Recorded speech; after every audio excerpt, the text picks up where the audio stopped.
जय हिंद दोस्तों। जैसा कि आप सभी लोग जानते होंगे कि भारत के इतिहास को 3 भागों में बांटा गया है पढ़ाई की सुविधा के अनुसार। पहला है आपका प्राचीन भारत, दूसरा आपका मध्यकालीन भारत, तीसरा है आपका आधुनिक भारत। यानी पहला आपका हो गया प्राचीन, दूसरा हो गया आपका मध्यकालीन और तीसरा हो गया आपका प्राचीन भारत हो गया, मध्यकालीन भारत हो गया, तीसरा आपका आधुनिक भारत हो गया। यानी भारत के इतिहास को 3 भागों में बांटा गया है। तो आज की क्लास में हम लोग मध्यकालीन भारत के बारे में पढ़ेंगे। मध्यकालीन भारत का जो शुरुआत होता है अरबों के आक्रमण और तुर्कों के आक्रमण से होता है। यानी पहला है आपका भारत पर मुस्लिम आक्रमण, यानी मुस्लिम आक्रमण में जो होता है यहाँ से आपका मध्यकालीन भारत की शुरुआत होती है। तो मुस्लिम आक्रमण में 2 आक्रमण हुए, पहला आपका अरब आक्रमण, दूसरा आपका तुर्क आक्रमण। तो पहले हम लोग अरब आक्रमण के बारे में पढ़ेंगे, उसके बाद आपके तुर्क आक्रमण के बारे में पढ़ेंगे। सर्वप्रथम 711 ईस्वी में उबैदुल्ला के नेतृत्व में एक अभियान सिंध यानी भारत भेजा गया, किंतु यह पराजित हुआ और मारा गया। कौन? उबैदुल्ला जब आया, जो पहला अभियान जो आया 711 ईस्वी में भारत भेजा गया। उस समय जो सिंध था, भारत का ही प्रांत हुआ करता था, वहां पे भेजा गया, किंतु यह क्या हुआ? पराजित हुआ और मारा गया उबैदुल्ला। दूसरा अभियान जो आया, अरब अभियान जो दूसरा आया, वो बुद्धेल के नेतृत्व में आया, लेकिन यह भी असफल रहा। जो तीसरा अभियान आया मोहम्मद बिन कासिम के नेतृत्व में 712 ईस्वी में आया। ठीक है। तो कासिम ने सिंध के शासक जो था राजा दाहिर को पराजित किया और राजा दाहिर की युद्ध करते हुए वह मारा गया, इसकी मृत्यु हो गई। मतलब मोहम्मद बिन कासिम ने सिंध पर जीत हासिल की और आपका जो राजा जो दाहिर थे युद्ध में मारे गए। तो राजा दाहिर की 2 पुत्रियां हुआ करती थी, पहला आपकी थी सूर्यमाला, दूसरी आपकी परिमाला। तो मोहम्मद बिन कासिम जब सिंध विजय हुआ तो फिर उसने 713 ईस्वी में यानी 712 ईस्वी में उसने सिंध को जीता और 713 ईस्वी में मुल्तान को भी जीत लिया। तो मोहम्मद बिन कासिम 712 में आपका सिंध जीता और 713 ईस्वी में आपका मुल्तान जीता। ठीक है। तो जब मुल्तान इसने जीत लिया तो मोहम्मद बिन कासिम क्या किया कि भारत पर सबसे पहले उसने 712 ईस्वी में ही जजिया कर लगाना शुरू किया, और वह जजिया कर ऐसा लगाया जो गैर मुसलमानों से लिया जाने वाला एक सुरक्षात्मक कर हुआ करता था, जिसमें हिंदू हुआ करते थे और बौद्ध हुआ करते थे।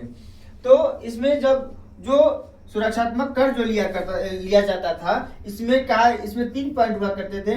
धर्म पालन की स्वतंत्रता दी जाएगी, आपको जान माल की सुरक्षा दी जाएगी, और तीसरा आपका प्रशासनिक संरक्षण दिया जाएगा। अब आते हैं जजिया कर के बारे में, जानते हैं समझते हैं, क्योंकि जजिया कर हर एग्जाम में आपका रेलवे हो, एसएससी हो, बैंकिंग हो, किसी भी एग्जाम में, ऑल कॉम्पिटिटिव एग्जामिनेशन में आपके ये बार प्रश्न को पूछे जाते हैं। तो ये आपका हाईलाइटेड रहेगा जजिया कर।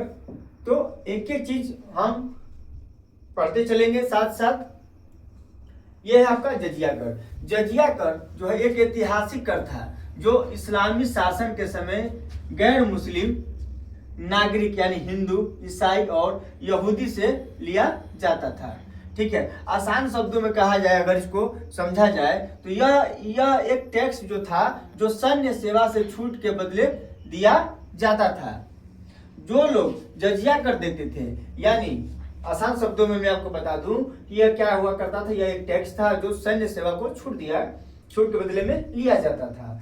जो लोग जजिया कर देते थे उनकी जान और माल की, धार्मिक स्वतंत्रता की और सुरक्षा की जिम्मेदारी राज की होती थी। मतलब राज के द्वारा कहा जाता था कि आप हमें जजिया कर दीजिए, मैं आपका जान माल की हिफाजत करूंगा, धार्मिक जो आपकी जो स्वतंत्रता है वो खराब ना हो उसकी हिफाजत करूंगा, और आपकी और सुरक्षा जो होगी वो हमारी जिम्मेदारी होगी।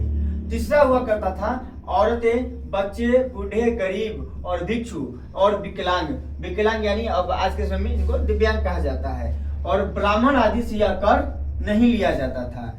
ठीक है। औरतें, बच्चे, बूढ़े, गरीब, भिक्षु, विकलांग, ब्राह्मण आदि से यह कर नहीं लिया जाता था। लेकिन आपको आगे बताऊंगा कि फिरोज शाह तुगलक के द्वारा, ठीक है, फिरोज शाह तुगलक के द्वारा इसे मतलब स्पष्ट और अनिवार्य रूप से लागू कर दिया गया शक्ति के द्वारा कि नहीं, ब्राह्मणों को भी जजिया कर देना अनिवार्य होगा। तो आइए समझते हैं कि भारत में जजिया कर कब कब कब लगा है और कैसे समाप्त हुआ। भारत में इसे दिल्ली सल्तनत और बाद में मुगल काल में लागू किया गया। किसे? जजिया कर को। भारत में जजिया कर दिल्ली सल्तनत में और बाद में मुगल काल के जो शासक हुआ करते थे, राजा हुआ करते थे, सम्राट हुआ करते थे, उन्होंने लगाया। सम्राट अकबर ने जो जजिया कर था इसको समाप्त कर दिया था 1564 ईस्वी में। लेकिन औरंगजेब ने 115 वर्ष के बाद, यानी लगभग 115 वर्ष के बाद, यानी सम्राट अकबर के, यानी अकबर के समाप्त कर देने के बावजूद 1564 के बाद उन्होंने 115 वर्ष पूर्व यानी 1679 में 1679 में औरंगजेब ने इसे फिर से लागू कर दिया। किसे? जजिया कर को लागू कर दिया। सबसे पहले मेन पॉइंट है आपका, इधर थोड़ा सा ध्यान दीजिएगा कि सबसे पहले जजिया कर लगाया, यानी सबसे पहले जजिया कर किसने लगाया? मोहम्मद बिन कासिम ने लगाया। कब लगाया? 712 ईस्वी में लगाया, जब इसने सिंध प्रांत को जीता था। दूसरा है आपका, ब्राह्मणों पर जजिया कर या सख्ती से लागू करने वाला राजा कौन था? यानी ब्राह्मणों पर भी जजिया कर लगाया और इसे सख्ती से लागू किया। कौन? फिरोज शाह तुगलक, यानी तुगलक वंश का जो शासक था फिरोज शाह तुगलक, इसने सख्ती से लागू किया कि नहीं, जजिया कर इनसे भी लेना है, ब्राह्मणों से भी लेना है। तो यह 1351 से लेकर 1388 तक शासन में रहा और इसने लिया। ठीक है, और बहादुर शाह प्रथम के काल में यह पूरी तरह से जजिया कर को समाप्त कर दिया गया। अब आते हैं अरबों के सिंध विजय का कारण क्या क्या था। तो अरबों के सिंध के विजय का जो कारण रहा है, पहला है आपका राजनीतिक कारण, यानी राज्यों का विस्तार करना। उस समय अरब जब आए भारत में, उन्होंने मुस्लिम राज्यों का विस्तार किया, इन्होंने राजनीतिक कारण को स्टार्ट किया। दूसरा है आपका आर्थिक कारण। आर्थिक कारण आपका समृद्ध प्रधान देशों के होने के कारण अधीन धन प्राप्त करने के लिए किया गया, ये आपका आर्थिक कारण हो गया। तीसरा है आपका इस्लाम धर्म का धर्म प्रसार करना।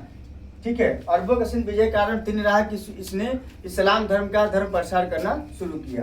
ठीक है, इसके प्रभाव क्या क्या हुए? जब भारत में अरब आए, उन्होंने यहाँ के लोगों को ऊँट पालन करना सिखाया, मानचित्र कला की खोज किया, खजूर की खेती बताया और दशमलव पद्धति को अपने साथ लेकर आए।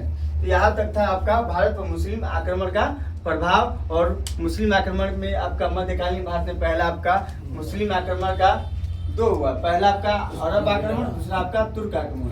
तो पहला आपका हम लोग पढ़ लिए अरब आक्रमण, ठीक है, पढ़े हम लोग तुर्क आक्रमण।